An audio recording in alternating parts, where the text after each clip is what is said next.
studies. She co-authored with Gil Hickman, The Power of Invisible Leadership, and then she's edited with James MacGregor Burns and George Gothel's The Encyclopedia of Leadership, and we worked together on the quest for a general theory of leadership, which quest failed, but in a rather spectacularly and interesting way. So it's a great pleasure to turn this over to Georgia Sorensen, who will be our anchor person on this journey. Well, thank you, Al George. George is sort of right for here, you know what I mean? I'm going to do something kind of surprising that Burns once did too, and also I'll give him credit for it. I'm just going to say very little bit. I'm going to share you an audio tape that's only 60 seconds long or a minute of Burns talking to Clinton. Then the last 2 minutes, I'm going to show you a videotape of the person Jim thinks is the most transformational leader alive today. And I'm just going to give you a couple bullet points from my article, but I'm not going to go over the article because you all have it, you know. And actually, you've heard a lot of it because many people talked about Jim's work with John Kennedy and so forth. So I guess the takeaway really is the really incredible notion that Burns was a scholar and an activist at the same time. And if you think about that, it's really pretty radical. How many activists do you know that carried a copy of Thoreau in their pocket, or Plato, or Martin Luther King, or had to make sure that they had reflective retreats in order to think about what they're doing? Not too many, right? A few, we know a few. A few business executives who are thoughtful philosophers too, but very, very few. And how many academics do you know who would run for office, who would get involved in electoral politics, who would stop the class to talk about Brown versus Board of Education? I mean, those are the kind of things in academia your colleagues would kind of, dismiss you. And if you were an activist, you may not be appreciated for your thoughtful reflection. So to me, that was one of the most incredibly radical things about Jim, is that he was able to hold both the activist and the scholar at the same time. And as he said in the last chapter, I think, or maybe it was the last sentence, I'm not sure, good theory makes good practice, and good practice makes good theory. He firmly believed that we learn and develop our best theories if we are involved with people on the ground that are doing the work, and then the people on the ground also appreciate thoughtful scholars who think about what they're doing and can help put it in the context of history and other things. So to me, that was really phenomenal. I mean, I met Jim when I did my doctoral dissertation. He was on my committee. And he was a wonderful committee member. That's a long story, but a long time ago. And we were sort of co-conspirators for a long, long time. And actually, I was printing out my summary points this morning at my house. His portrait is in my study. And when I couldn't get the printer to work, the portrait fell off the wall for the first time and unplugged the computer. And I thought, well, that is really strange. It never happened before. So I think he would probably want to keep my remarks short. And what I want to do is conclude in just a minute. And I want to have this last session where we can really talk some more. We got some good things going, but we didn't get to talk enough. And if you would introduce yourself and tell us where you're from, that would help me because I didn't get to meet everybody. That would help me in terms of that. Let's see. Well, one of the great things Jim did was he was very interested in followership. I want to say that from the outset. And we had some comments from people who were looking at these last 2 days and said, well, are you sure you're covering Jim's interest in followership? And Al and I talked about it, and I think he talked to Doug maybe, but we thought, well, we got to make sure followership gets in there because followership was a really important idea for Jim, whether you call it followership or not. I mean, 35 years ago, this same group of people, believe it or not, we debated, you remember, right, about whether we could use the word followership. We talk about citizenships and colleagueships, and, we just never came up with a better word for it. We also believe that leadership is a process in which everyone is a leader and a follower at any particular moment. Of course, there's authorized leaders and formal leaders and so forth. That's a little different, but, and we never came up with the answer. So maybe one of you young scholars will come up with a framework for that. But at any rate, about 30 years ago, Jim asked Ed Hollander to write, to be involved in the followership section of a scholars meeting and to publish some pieces on it. Ed had written a piece, a really seminal piece, he's 88 now, in 1955 on followership. He was a young Navy psychologist looking into followership in the military. And as you know, in this country, leadership studies came from the military. It came during the Eisenhower administration, where, you know, we had to really understand the culture and teamwork, and in terms of the Hitler threat, and also how soldiers work together. And so not only did it come from that era, but the Congress passed a whole lot of money to go to research on leadership and followership during that period. And all the great older scholars, you know, like Bernie Bass and others, got their first grant money to study leadership from the Army Research Center, for example, Army Research Institute. So it goes way, way back into the military. I'm not sure where I got off on that, but at any rate, just so we understand some of our roots. So Ed Hollander did write a book and a pamphlet about followership, and he was very engaged with Jim on the issue of followership. Because he saw, Ed has a theory of idiosyncratic credits, which means, you know, there's sort of this big bank in the sky, and, you know, you do this for me, and I do this for you, and you've got a certain amount of credit in my bank, and, you know, then you got to subtract a certain amount of credit for this or that. And, you know, all in all, it's all about this invisible trust relationship and ongoing history, which Plato actually writes about. The depth of one's commitment to a cause has to do with some of the longevity and credit in the bank, but Ed talked about idiosyncratic credits. And so Jim thought that was sort of similar to transactional leadership. You know, we have something to transact in a contractual way, and it all depends on what credits we have among each other in terms of our history. Although Ed can't be here today, he is going to publish a chapter in the proceedings on followership, just so we make sure that, you know, we're really want to make sure that followership has an important place in our discussions. Anyway, Jim got his political start, you know, at the dining room table in a very Republican family in Massachusetts, where he would argue for Franklin Roosevelt, and his family were all totally opposed to Roosevelt. And so he sort of got his political voice there, butting his head against, you know, his more conservative relatives. And then he went to Williams College, where he was influenced by Max Lerner and others. And as Susan knows, Jim was just a wonderful Williams example of students. You know, he was head of the literary magazine, or was the newspaper, and the tennis club, and he worked with the president on some initiatives to get rid of the fraternities. And he just was really a young person who was just on fire, you know, just, and trying everything, you know, trying to get involved with everything. When he graduated, he did his first internship. I recommend it for young people to do an internship if you're interested in seeing how real change is affected. And then he went on sort of circuitously to interview presidents, for example. Very involved in John Kennedy's campaign, his own campaign. And so I have a little tiny clip of Jim and I interviewing Clinton for the first time.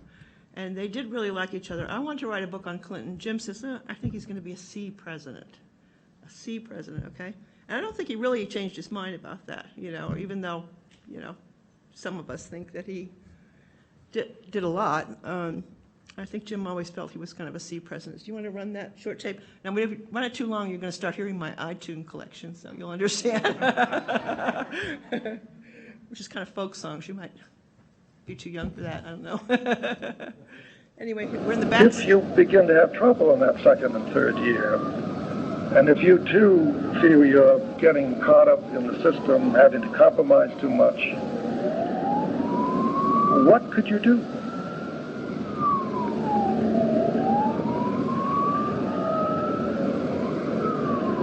Well, I think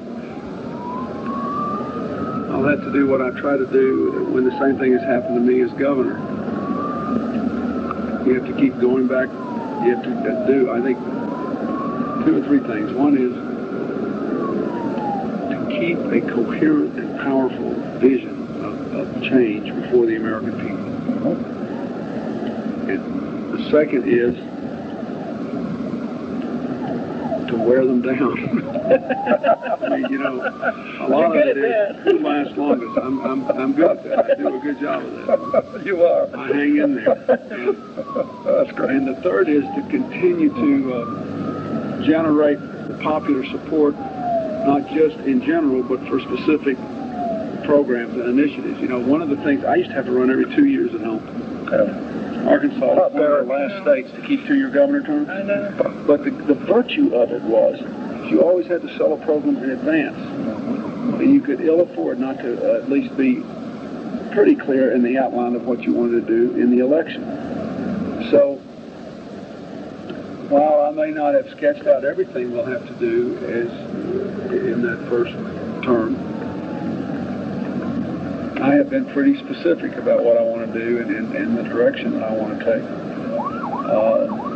Because I think that will at least lay the foundation for doing a lot of what we need to do early on. But I think a lot of this is hanging in there. As you know, I remember in 1989, I was at the state fair in Arkansas. And I was trying to decide whether to run for a 5th term after we had gone 2-year terms, which would make me a 14-year governor. One of the longest-serving governors in the country's history. And this old fellow in overalls came to me and said, "You going to run again?" And I said, "Well, if I do, will you vote for me?" He said, "Yeah, I will. I always have." I said, "Well, aren't you sick of me after all these years?" He said, "No, but everybody else I know is." And he said, "But what can you expect? All you have done is hound us for 10 years about improving the schools and changing the jobs and, you know, making these changes." He said, you nag.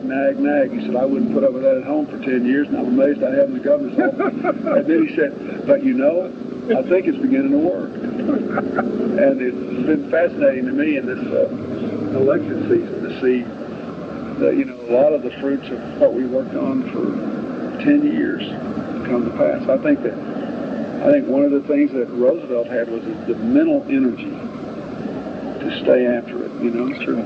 And he'd like everybody else, he'd flag a while, but he'd always, and to, you know, keep a mix of new people and old hands in there so that you always had that good tension for change. I mean, I think that, you know, a really good chief executive who is not a dictator, and in our system you're not. You are, as you pointed out, we're all the creatures of the framers. Resilience, the capacity to keep coming back and throwing yourself against the wall, I think is a major, major requirement if you want to be effective. Right, so you saw Jim's decisive question at the very beginning, you know, say you have all these great plans, but if you run into roadblocks politically, how would you get unstuck from it? And after that, Jim began to develop a theory of transforming change, which was a little bit different than his theory of transforming leadership. And it's sort of a template that I use a lot, which is that transforming change is planned. He didn't think it just fell out of the sky like magic, like my way of doing things, right? He thought it was planned, articulated, systemic, measurable, enduring, and based on core public values. So that's planned, articulated, systemic, measurable, enduring, and based on core public values. And he would use, for example, the Tennessee Valley Authority or Social Security, for example, taking care of older people, and that it was measurable, and it was enduring, and it was based on a core public value of taking care of our elders and our veterans, for example, under the Veterans Act. So that's a pretty good template to use when you think about Jim's theory of transforming change. Let me say now, so that was also an example of his work with the president and how he brought it back into his theory. We know about JFK, so let's just skip to the end, which is Maybe we'll have our conversation first, and then I'll play the tape at the very end. How's that? His idea of a transforming leader. So when you, this is our last hour together, and you all have had a certain amount of time at lunch and so forth, but I haven't gotten to meet everybody. So would you please say your name and where you're from, and let's just kind of talk about the last day and a half, even if it's not about my session, so that we can pull some strings together. Anybody have any leftover stuff?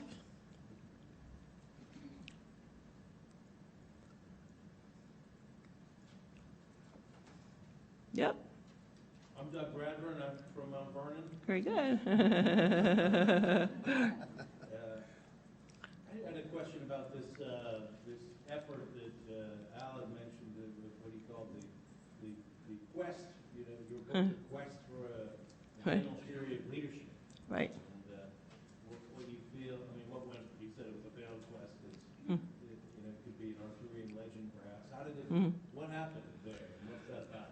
Well, Jim really felt that ultimately we could begin to create a general theory of leadership, such as in economics or relativity or other theories, to look at the commonalities of leadership across all time, across all cultures, across all situations. There were a number of people that didn't believe that was possible from the beginning, and that's fine. We were going to just call our book the General Theory of Leadership, obviously, and we brought together, he actually probably recommended people, right? Al and I were sort of the foot soldiers to Jim's general. By the way, Jim he does a brilliant leadership thing. He goes to a meeting, he never used to talk. And I wondered how the whole group would just move toward what he wanted, and he never said a word. A lot of times he didn't say much anyway. And it's because he had talked to key people ahead of time about what he wanted. And then you get to the meeting, you just watch it all unfold a lot of times. So he asked Al and I to put together the group, and we wanted to make it very cross-disciplinary. We had a lot of people from history, anthropology, education, what else do we have? Psychology. Literature, public administration. And what? Again? Political science. Yeah, political science. I guess we had that too. Yep. And we met for a period of like 3 years. And during the interim, we would publish small pieces internally for ourselves about what we were learning. Dick was a member, and Gil was a member. Anybody else here? I think that was probably it. Al, of course. But in the end, we couldn't agree that we had a general theory. We decided that leadership and followership was key, the context was key, leadership was key, what else? Values was key, and perspective or constructionism. What? Change was key, yeah. We're hoping that younger people will want to pick up what we started, because we did a lot of hard work, and but I don't think we came to a conclusion, and I have heard from some younger scholars who are interested in continuing. But we felt like we did everything we could. You know, we didn't have anything left over. We put everything down we could. But Al, go ahead. Well, if I could comment on that, because it was really fun, frustrating, but extremely valuable. Jim called Georgia and me together, then with the Jepson faculty, and we had a series of meetings at Jepson, at Williams College, at ILA in Seattle, several ILAs consecutively. As Georgia said, we put out several small pieces. I remember when I was on leave at Jepson in the spring of '04, as were Georgia and Jim, and we finally had the culminating meeting, and Gil and Dick were both there, and we kicked this ball around quite a lot, and I didn't know whether, and with some skeptics, including Joanne Chula, who said this is foolhardy, quixotic, questy, and then I remember saying, I guess I was running the meeting on May 4th, 2004, and I remember saying, we're either going to have a plan for a book at noon today, or we're just going to forget about it. And right. At some point, you have to call the question. Right. And in about 20 minutes, an outline emerged with a wonderful chapter by Gil and Dick and our late colleague Fred Jablin on causality and change. George's chapter with Sonia Espino on a constructivist perspective. So the book has a lot of really good chapters in it. It does not constitute a general theory of leadership, but it's got some good stuff. I think it does move the ball down the field in terms of understanding leadership. I don't know if Gil or Dick would want to. Absolutely right. We talked a lot. We conversed on a lot of things, and we differed on quite a few things. But I think that's reflected in the book, which is all good. But we do need somebody to make the next step. I do remember one experience of, quote, leadership in this. And before the Williams meeting, we had hammered out an agenda, and I had organized it. You know, here's what we're going to discuss, and here's the schedule. And I showed up, and I think Gil and Joanne may have been the ringleaders. They said, no, that doesn't make any sense at all. It is what they agreed to. So I said, okay, you guys, and let's let the leader and follower exchange and ideas and get someplace. So it was fun.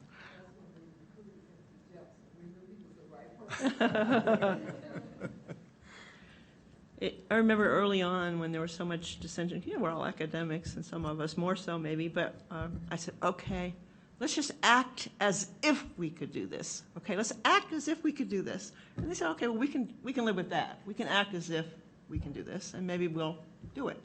But I have to say it was never boring for a single minute. I am bored in meetings. I'm bored in life generally. I move around a lot. I do things, But I was never bored for a single minute. And so it's extremely rewarding if anybody wants to get together, some of your colleagues and people from outside, because you need different voices, like Jim would say, and take on the issue of leadership theory and where it's going and what it should be. It's extremely rewarding. Anybody else about their thoughts? Yes, yep. sir. It's a kind of a follow-on. I'm sorry, could you announce? Yes. I'm from up the road here in Annapolis, Maryland. So a few years ago, Barbara Kellerman wrote a book called The End of Leadership. And while it was mainly kind of a critique of what she calls the leadership industry, kind of corporate training Right. in leadership, and the fact that there's metrics to measure success, so on. It also spawned a conversation in higher education about leadership. Generally, it cites a bunch of things, and other scholars have said a bunch of things, that leadership is the fastest growing academic discipline in higher education today in this country, and so on. But the same critique that's brought over from the leadership industry is it's kind of fuzzy. There isn't this general theory. There's been a very limited attempt to show kind of return on investment. Do you see things from both your positions, both at Maryland and Jefferson side of things? Do you see this going in kind of a coherent direction? I say this as somebody that has been teaching leadership myself for a number of years, and I get this question all the time. Well, it's interdisciplinary. What? Right, right. Well, Barbara has a kind of contrarian stance about things, and it's good because it gets people talking about stuff. I mean, she was at the Academy for 5 years, so pretty used to her style. And even her work on toxic leadership was kind of a departure from where she had been. And my work called The Intellectual History of Leadership Studies covers all that ground. How does an idea like leadership studies become a discipline or a practice in academia? And it's kind of a long process, but it's following the same trajectory that other fields followed. Psychology, for example, it was a rump group in Titchener's house, who split off from philosophy and then began to develop a cadre of people, and then they created a professional association, by the way. Our COO of International Leadership Association, which is a wonderful group of people who practice and study leadership, and is going to meet in Barcelona this year. Every other year it's international. Shelley Wilsey back there. Raise your hand, Shelley. Yeah, so a professional association. We worked on the Encyclopedia of Leadership, basically after the French tradition of having a body of work that people could refer to. Refereed journals, there are 3 or 4 now refereed journals. So we're kind of in the early stage of becoming a discipline. Of course, the Jepson School is one of the few schools of leadership studies, but there'll be more, and there's something like 600 programs that now have academic degrees, and it's growing in Europe too. So, I think it really what it's about is a visceral, emotional, unexplored feeling about the concept of leaders as people over other people. I think leadership, the word leadership, because of various connotations, and it's slower in Europe for a lot of reasons, for some of those reasons, is there's sometimes resistance to it. I remember at the very beginning, there was a famous article called Leadership Pork 35 years ago in the Atlantic by Benjamin something, Motts, I think it was. What was it? Yeah, about, so the critique is still out there. But as Jim used to say, and I think this is so true, leadership studies is a discipline that can cross all disciplines. How many disciplines, how many fields of inquiry are like that? It's a way to knit together the academic community, if you really think about it, because every discipline has things to contribute to it. So it still has both the critics but we're also making a lot of forward progress on our basic foundational texts of leadership scholars, of our professional association, and acceptance in academia. Do you want to say something about leadership? Yeah, I'd like to say something about Kellerman's book, and one of the very last conversations I had with Jim Burns was just after that was published, and he, I wouldn't say he was shaken by it, but he was very curious about my reaction, and he was concerned about it, and that book and your question, where you used the word coherence a couple of times, reminds me of the very hard time we had getting leadership studies established at Jim's alma mater, at Williams College. And the objections were quite interesting. I think some spoken, some unspoken.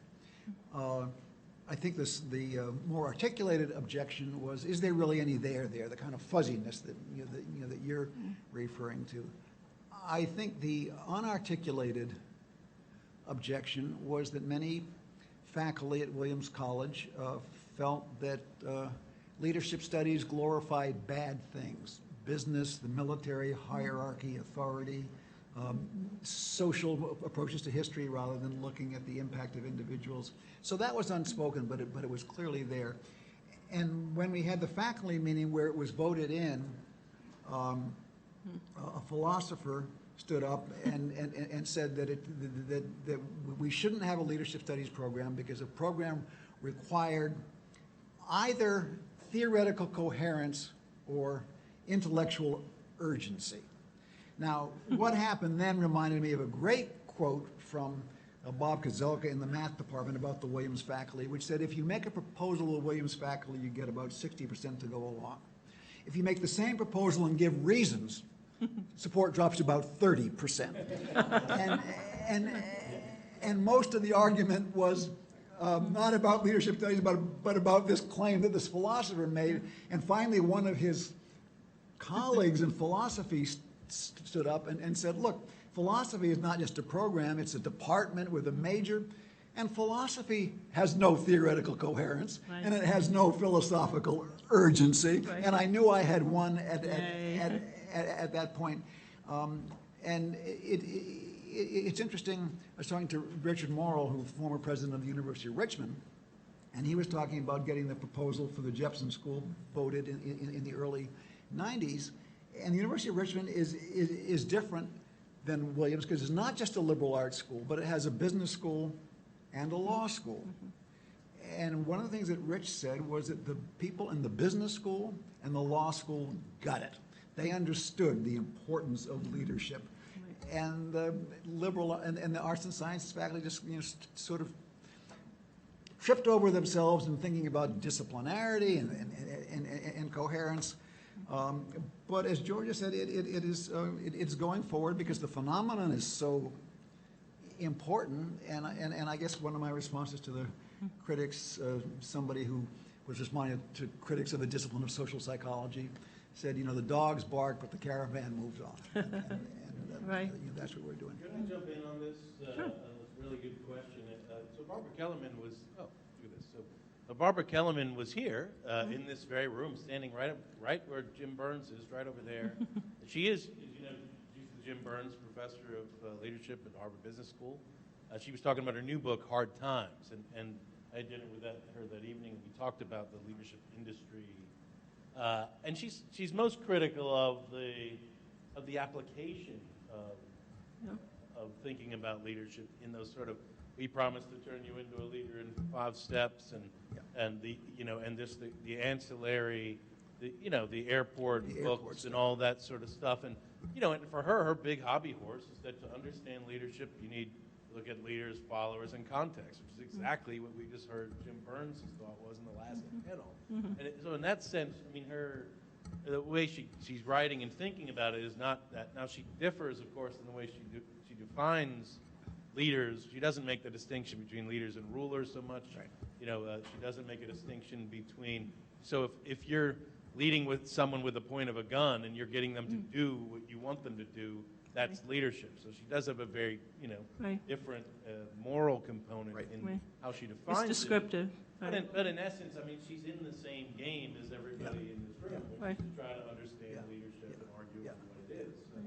So, in that sense, you know, I think we agree that in every field and in emergent disciplines, there's going to be bad theories, there's going to be bad work, there's going to be bad uses of it, and that's part of the thing. But I think a larger part, if I could, a larger part of that problem is, so I'm in a leadership department. Yeah. And we've got philosophers, we've got lawyers, cats and dogs living together. Sociologists, psychologists, interdisciplinary department, truly interdisciplinary. But the problem is, and I teach at a primarily STEM school, so we've got a lot of folks in the engineering departments who do engineering leadership, as an example. And, you know, we like to think that they're kind of practicing without a license because they're just calling best practices they've picked up along the way leadership, and it's hard to counter that without this kind of coherence because who's to say what's not such good practice? And I don't mean to single out just the engineers. Virtually every department at the place where I work has some kind of take on leadership somehow, because it's part of the mission of the university. And I think if you look at the higher ed programs nationwide, there's certificate programs, there's minors, there's majors. Rarely do 2 of them look alike. Now, I've been an on-again, off-again member of ILA for a long time too, but I even picked that up in the same journals and the organizations that you reference. It's just so broad that we open ourselves, I think, as scholars focused on this area to that criticism. Well, it's a new discipline. You know, it's 25 years old. I mean, psychology has, you know, experimental and clinical and social psychology. I mean, there are many different subfields within it, and there are many different subfields for us, and we're still generating theory. I mean, that's why we tried to have a meeting on general theory, and then we decided we're not ready yet. You know, it's still kind of let all flowers grow. Yeah, Susan? I remember the faculty meeting at Williams, which we finally voted in favor, and I remember philosopher Joe Cruz standing up and saying, there's no theoretical coherence, and Jay Pasakoff, an astronomer, stood up and said that was a straw man. What is the theoretical coherence of history? It's all over. It's the past. That's its only theoretical coherence. Right. You can have history of any engineering department, any math department, history of philosophy, history of economics.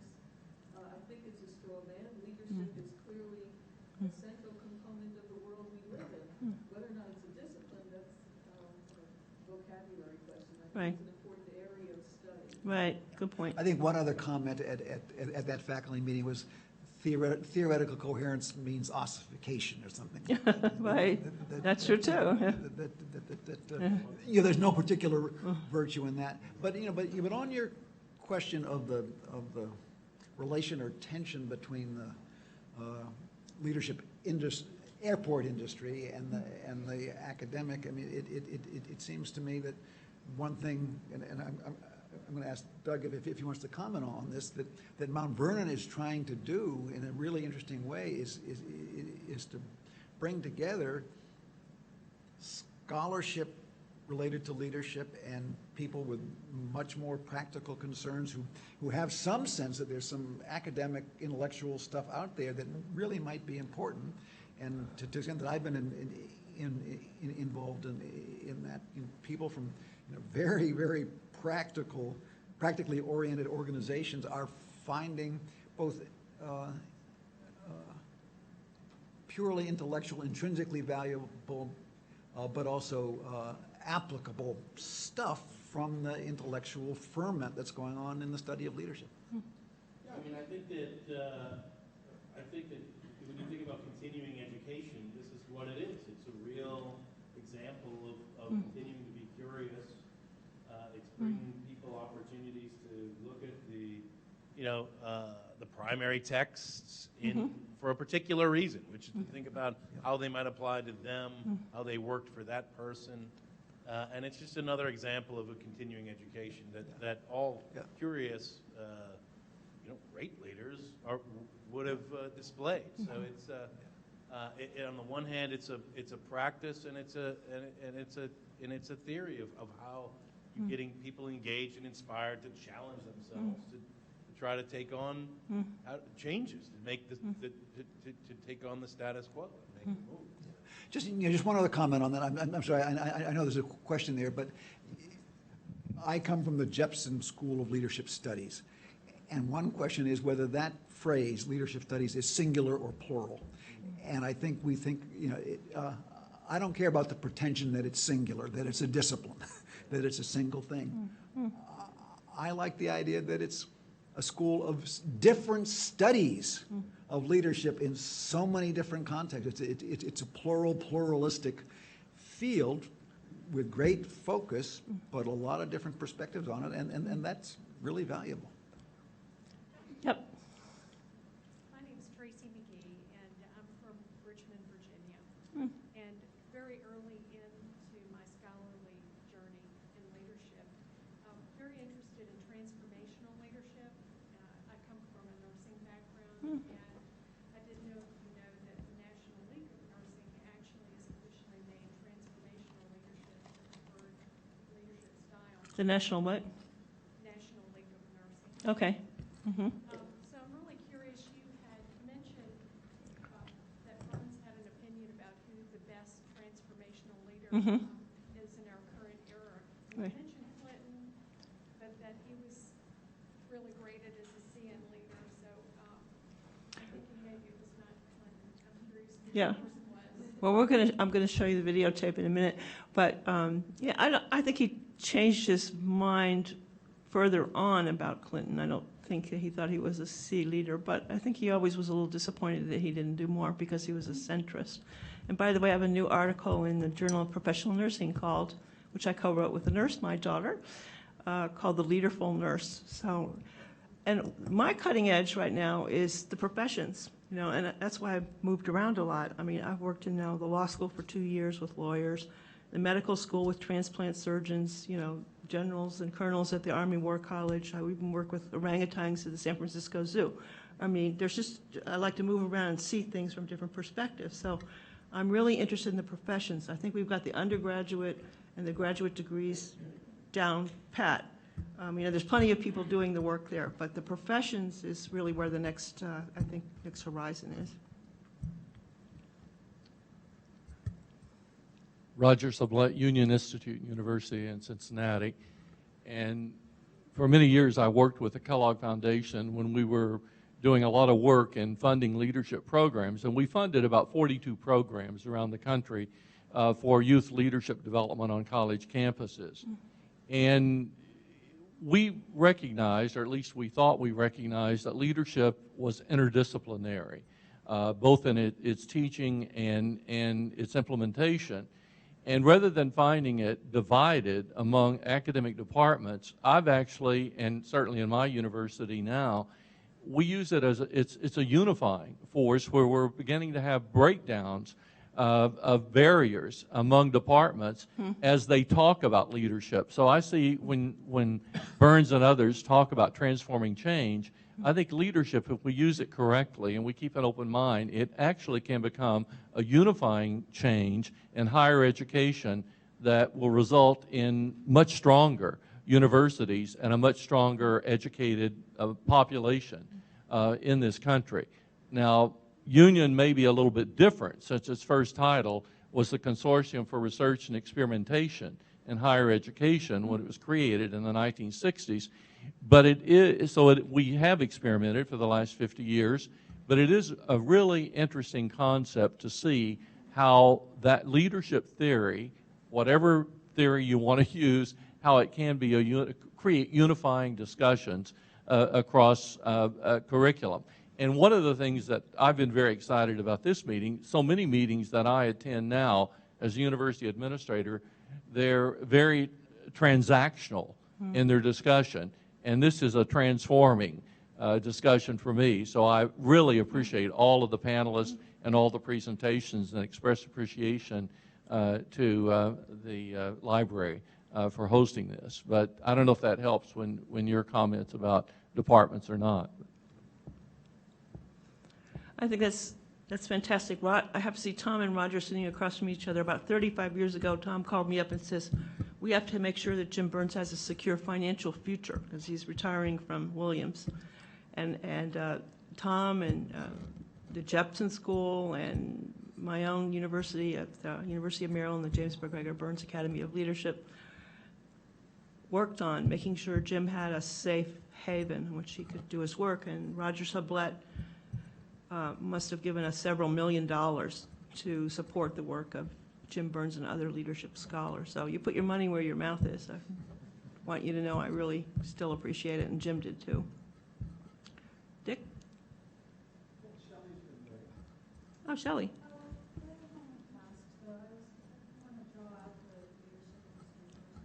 Well, let's hear from people we haven't heard from, and we haven't heard from you, so come on.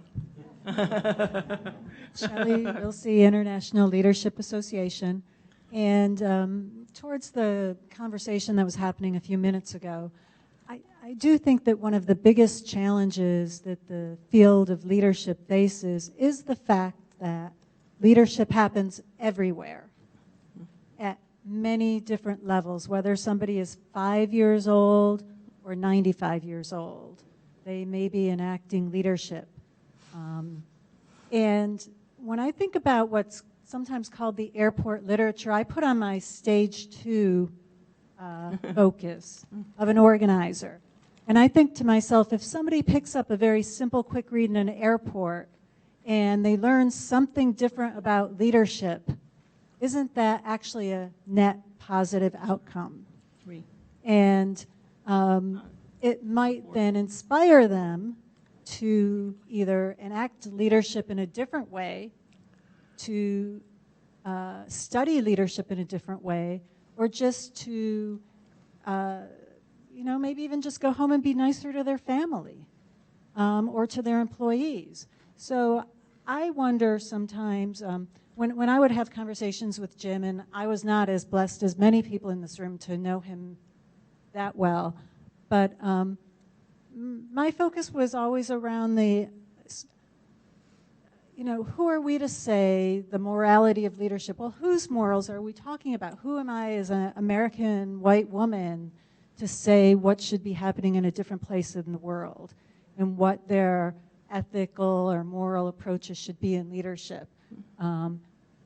If people are working towards a basic common positive outcome, isn't that enough?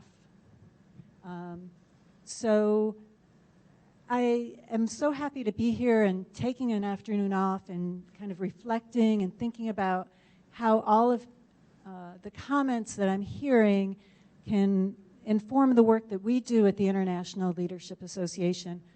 So I just want to close with my gratitude to everybody for your inspiring work and your thoughtful comments.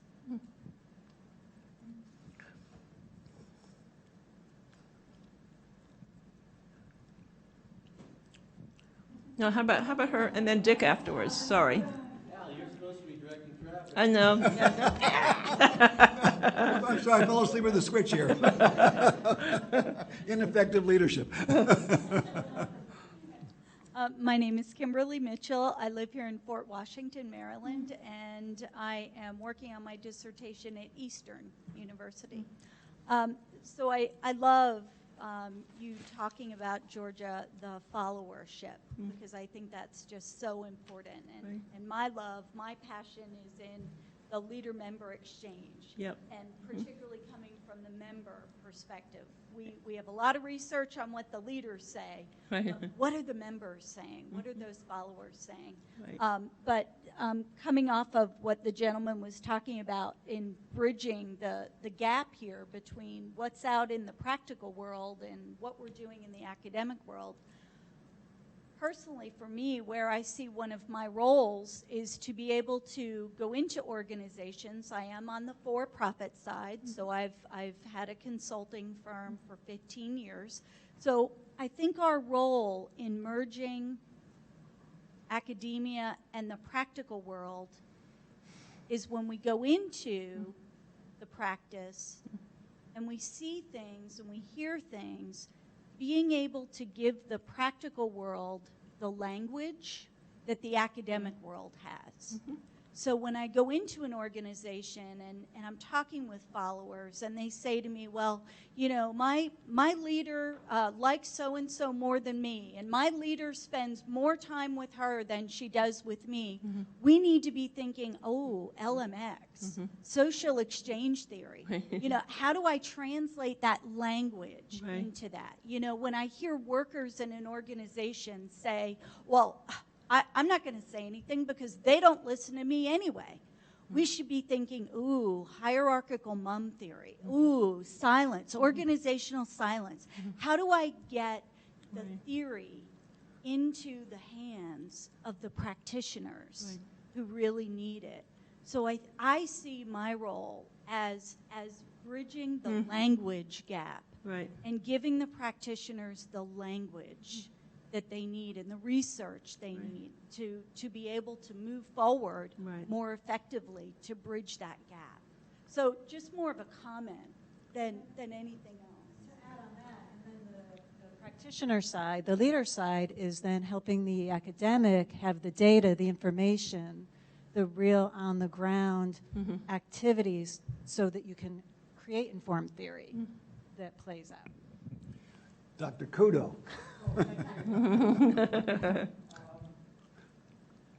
To go back to some of the questions about the death of leadership, but to follow up immediately on your comment, my hope as a faculty member in 2 PhD programs was that I was giving enough theory to students to use new language in the study of leadership, just as you were suggesting your work is to work with practitioners.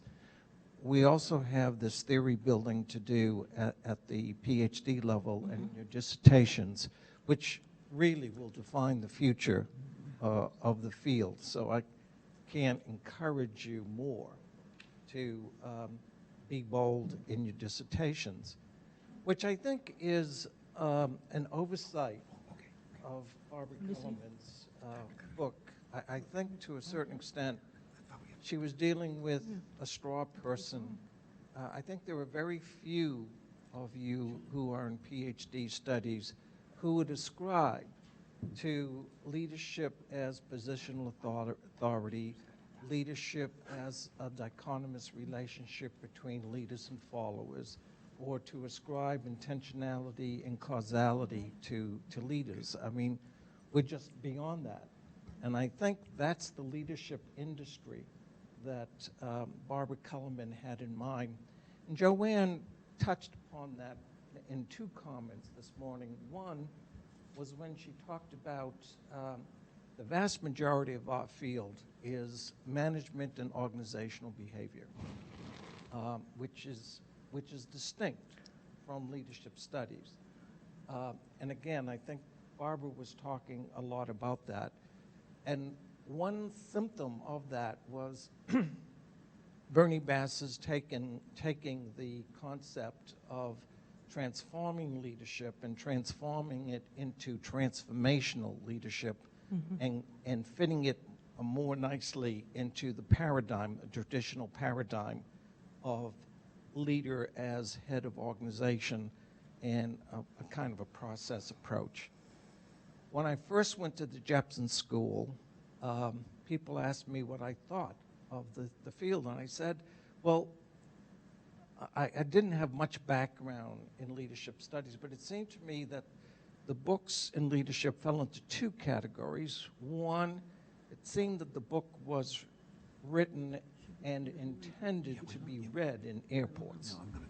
And the second category was books that appeared to have been written in airports. And now, so many years later, about 5 years later, as I became more aware of the field and work of some outstanding people, Heifetz and Howard Gardner, et cetera, I realized that we're now at the very least writing for the serious air traveler. The quality of our work has gone up, and I would take a lot of consolation in that. I need to interrupt because I'm informed that the computer's about to die, so if we're going to see this other video, we need to do it, or hear this audio, we need to do it right now. And Okay. we can talk. It takes 5 minutes, and then we'll have still 20 minutes to keep talking. How's that? 15. Or 15. You want to go ahead? So this is Jim's idea of a transforming leader, and he met with her several times. So this is not a political commercial, but I thought you'd be interested in seeing it.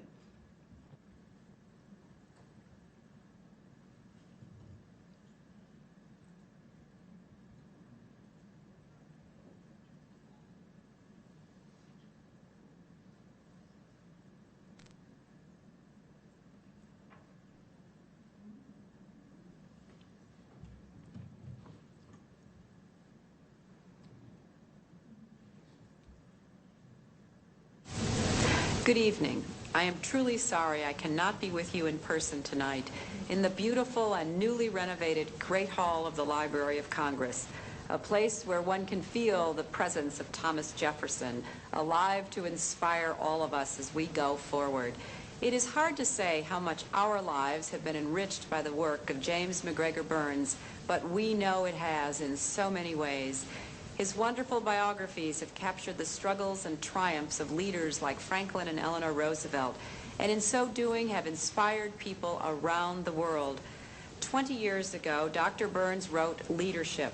It is more than a book. It is a call to action for leaders, followers, scholars, communities, and nations. The academy you dedicate tonight proves the power of Dr. Burns's ideas. Leaders empower others to lead. Leaders are catalysts for creative and historic change.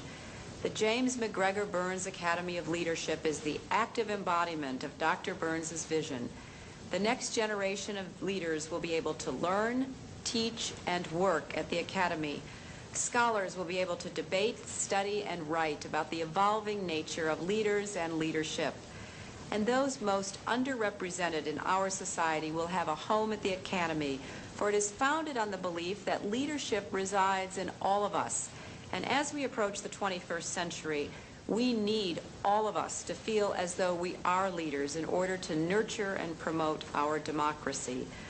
Dr. Burns wrote that the most lasting, pervasive leadership of all is fostered in books, in seminal documents, in the memory of great lives greatly lived. Well, thank you, Dr. Burns, for giving all of us these as examples, as well as an academy now to carry on your work.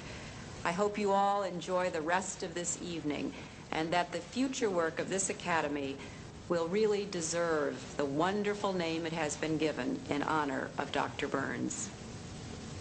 They had a little love fest. Anyway, so thank you very much for reminding us about the time. Anyway, we still have 15 minutes or so, so let's continue. Yeah. Hi, my name is G. Jane. I work at George Washington University in the Student Division of Student Affairs. And this has all been very interesting, and I feel like we've had the privilege of talking about historical social change movements and also talking about present-day business change in businesses. And I wanted to ask to all the scholars here what you think Burns's view on the modern movement around the social cause of Black Lives Matter would be, what his opinion, what his thoughts would be. Do you think his theories apply with this younger generation, especially with the diffusion of technology? And then why have we not seen prominent leaders, authority figures rise out of this social change movement? And do you think that this is a value, this is a reflection that the value and dignity of certain people is not a part of like the narrative of people who are in power currently? So I just thought that really related to kind of everybody's presentations in some way or another, and I felt like I would be remiss if we didn't talk about current social change movements, and that also includes Occupy Wall Street. So yeah. That are technology-based, is that what you're saying too? They're like meetups or something? Or does it have to have technology appointment? I mean, a component? That's not as important in the question. Okay. I think that's an element of why perhaps Young people. Struggle to Yep. find significant leaders. Right. What do you all think?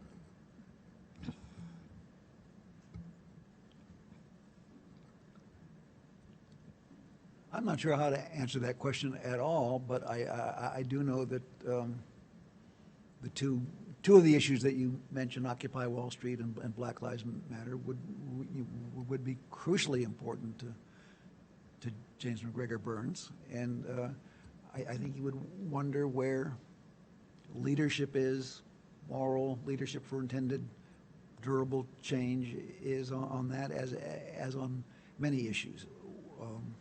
What the answer to the question about why leadership hasn't emerged in the way that I know he would hope that it would,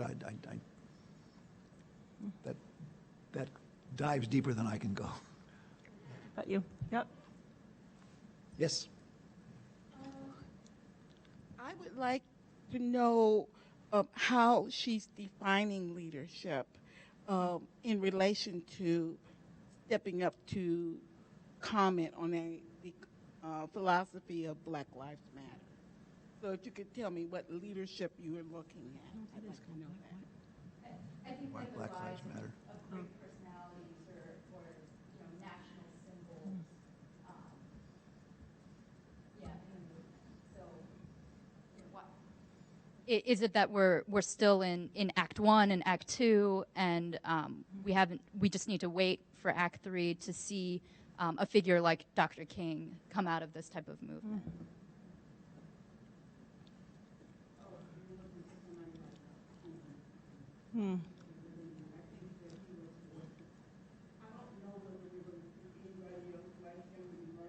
Right. Oh, yeah.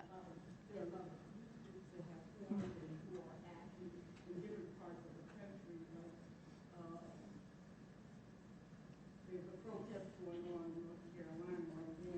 And there have been some prominent figures, like I was really amazed at the role that John Stewart took just in talking about it on his program, but I don't know whether that's a national type of leadership. And I believe 100% that there's leadership happening and the type of transformational leadership we're discussing. I wonder, especially, I'm sorry, I don't know how to pronounce your last name. Dr. Kudo, with your conversation yesterday about martyrdom versus, is it that the folks who are taking these small steps of leadership are martyrs as well, and that in order to become a part of this social change that people are dying, and the conversation's very large. So. I think the movement that we're talking about is very indicative of a lot of people taking initiative on behalf of the shared value of the dignity of the lives of black men, and in protest to what's going on. And you touched upon social media, which I don't think we've touched upon at all, but I think that's very significant for distributing leadership within a movement, not necessarily leaders, but leadership, giving a lot of people the capacity not only to take initiative, but to reach and influence other people through the social media. And it depends upon your view, I guess, as to whether that's a good thing or a bad thing to have multiple points of leadership, or to build a pyramid towards one particular leader. There's a comment back here. Hi, my name is Nina Marsh. I'm also with the International Leadership Association, and I actually was going to say the same thing that Dr. Kudo said, was because as a non-scholar, my question is, why does it have to be one person? As I've followed some of the youth movements, including World Monday, Occupy Wall Street, and Black Lives Matter, and even some of the movements that are outside of the United States, on social media, one of the things that has stood out to me is that it's shared leadership, and that the communications are shared across all people. Right. And so, to me, as a mature person, it's exciting to see the shared leadership and see people come up and share that. So, I kind of think, from what I'm learning today, is that is transformative, or is that transformation? For me, I think it's transformation, because we don't want to remain constant. We don't want to do it the same way. We want to do it differently. And that's just my thought, and maybe my question is, does it have to be one person? It can be shared. And who makes a person that one person? There's a question here, and then Yes, my name is Grace Allegre from Virginia Beach. I'm a first-year doctoral student in strategic leadership. Thank you for this conference. I've enjoyed every bit of it. But I wanted to comment a little bit more. Is it Jenny?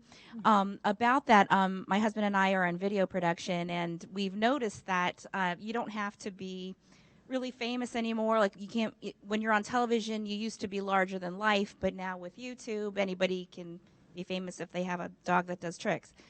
So with the rise in that, I think there's a culture that needs to be addressed. There's many subcultures. For myself, I'm a Filipino American.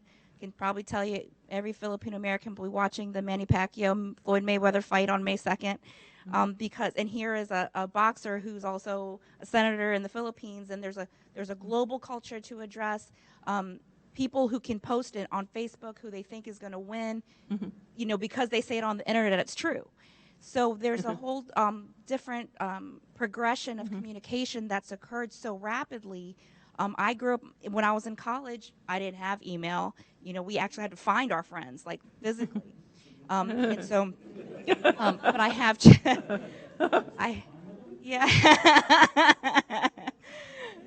So I have children, like a 9-year-old and a 6-year-old, who are whizzes at using the computer.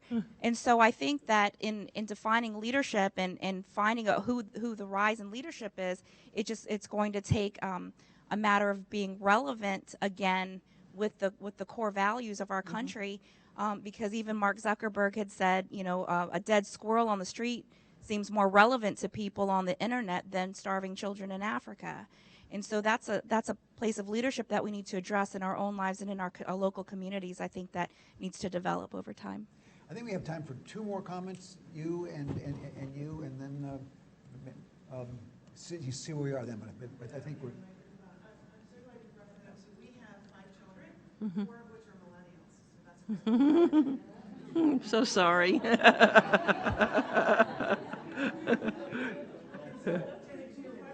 My millennials, who I love very much, and we have done everything we could to empower them to be independent thinkers, 2 to 1. They're not cynical. They're actually very hopeful people, but they're very skeptical. And they are not looking for any one person. They're making very thoughtful, conscientious choices as they're crafting their lives all very differently. At a depth of thought that we didn't have in Right. our 20s. And so they're not looking for that. And on the social media side, frankly, I don't know that Martin Luther King could have survived in today's time with information sharing and the mythology that needs to go around someone of that stature. It's a feeding frenzy. Yeah. We don't, it's not, it just has to be a whole different method for that kind of change. And maybe although I do worry about our political system, some days I think I'm feeling pretty great. Maybe I could, and the thought of running for public office, even at the local level, is a bit terrifying. The higher up you go, the more things. Yeah. Thank you. That's great. Yeah, I want to address the, I love the microphone. I wanted to address the type of leadership that, my name's Susie Ehrenreich. I live in Washington, D.C. I'm a social movement history documentarian. So I document social movements, and some of the styles that you're talking about, I know that came out of Occupy Wall Street. They're a horizontal leadership model, so they describe to the we are all leaders concept. In fact, with a lot of those, like the Moral Mondays happening in North Carolina, the 50th anniversary of Mississippi Freedom Summer was last summer. There are members of the Student Nonviolent Coordinating Committee working in an intergenerational way with students, talking about, with the Ella Baker Center, talking about that style of leadership, so that they're looking at it very much from a bottom-up model. So they're not looking for some great white man person or great person to come out of the shadows and lead us away. A lot of those models, they don't believe in followership, which is really why a lot of people look to the civil rights movement, especially with the Student Nonviolent Coordinating Committee, to deal with the various social movements that are coming up. So they're looking for people to become empowered to all be collectively with those movements. Sometimes there are cultural problems, intergenerational problems, where I know several years ago there was a gathering of SNCC leaders with the next generation, and they were yelling at them that you're old and we don't want to hear from you. But those same things bubbled up in the 60s when Highlander Pub School got people together, and the younger generation was arguing and combative with the older generation. So I think that these kinds of models, at least with these particular movements, are looking at collectivism opposed to somebody just coming up to lead. Great. Thank you very much. I want to let Dr. Sorensen have a closing comment.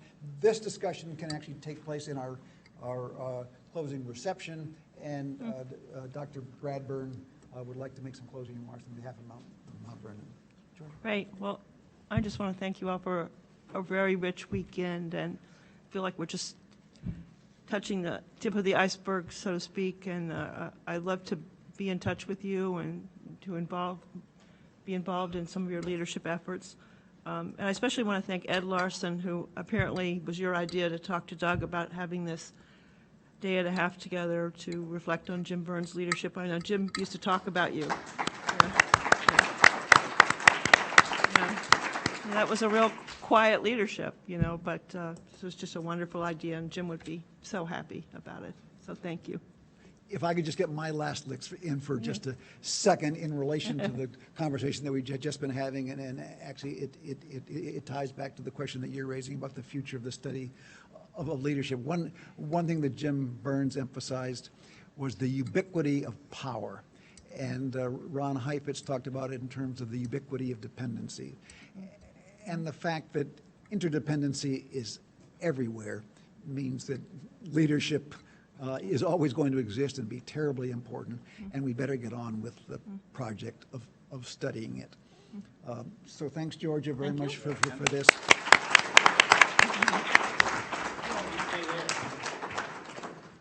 Stay there. I mean, it's, I don't want to throw a wet blanket on the conversation as it's been going, but I did want to say as a way to transition to the next stage of human understanding.